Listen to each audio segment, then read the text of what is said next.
Hello viewers, راځئ چې استعمال کړو د انګلیش ورډ سمایل په سنټنسز کې. ویورز ویډیو کمپلیټ وګورئ او چینل سبسکرایب کړئ.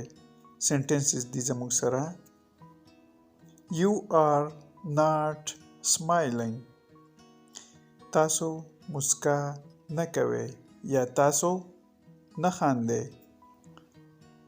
Everybody's smiling.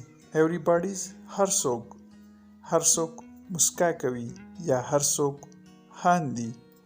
بل سنټنس دی I feel like smiling. feel مطلب احساس کول. زه د خندا په څیر احساس کوم یا زه د مسکا په څیر احساس کوم. سنټنس دی Nancy seldom smiles. seldom مطلب کله ناکله یا په ندرت سره. نانسی په ندرت سره مسکا کوي یا خندا کوي.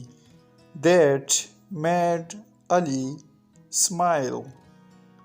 په دې خبرې علي مسکا وکړه. Viewers, subscribe, like and share this video. Thanks for watching.